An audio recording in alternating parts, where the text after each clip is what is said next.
બોલો શિહોરી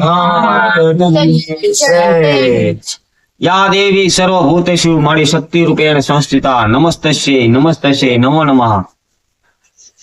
શિહોરી માતા એક મેણાના ખાતર સતી થઈ ગયેલા અને આજનો જે શિહોર છે એ પેલા સિંહપુર તરીકે ઓળખાતું.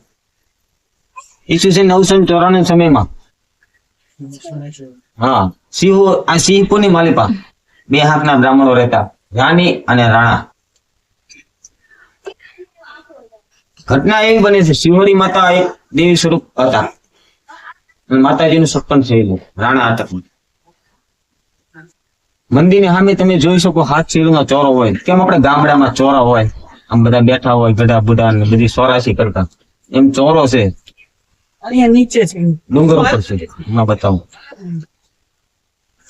આ ચોરા ઉપર કોઈ સવારમાં સમય હતો અને કોઈ ગઢા બુઢા નહીં ને અમારી જેવા જોનાડા છોકરા હતા ને એને માતાજી એના ઘરે સાસ બોલાવતા હતા. પેલા દોડથી બોલાણા હતા ને બધા સાસ બોલાવતા હતા. માતાજી એની ફૂલ મસ્તીમાં કેશ બંધ બધું છૂટી ગયું એટલે ત્યાં જે બેઠેલા જોનાડા છોકરા મેણ માર્યું કે એનો પતિ બાયલો હશે નમાલો હશે, આવા મેણ માર્યા. એટલે એનો પતિ જોયું કે મારા એ મારી વાત થયેલી છે.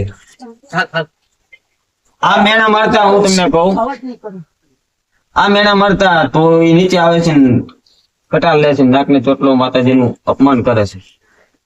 એટલે એના પપ્પા જોવે છે કે આ મારી દીકરીએ ખોટો અત્યાચાર થયો છે. એટલે બે ની વચમાં ભીષણ યુદ્ધ થયું.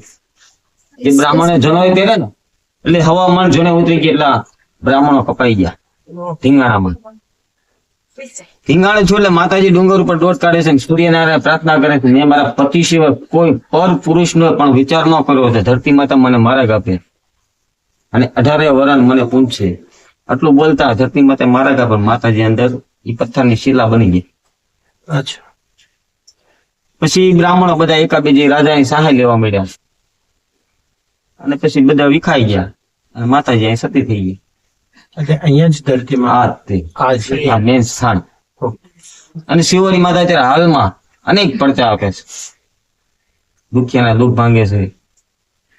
કોઈને સંતાન ન હોય તો માતાજી વિશ્વાસ રાખે, શ્રદ્ધા રાખે તો એનું પણ કામ કરી દેશે. અને હાલમાં એક મોજૂદ પડછો હાલમાં છે જે ખાકળથી પાણો બાંધેલું છે, ખાકળથી ક્યાં નીચે ઉતરતા છે. આ માતાજીનો હાજરા હાજર પડછો છે. આ રીતના ઇતિહાસ છે માતાજી. બોલો શિહોરી.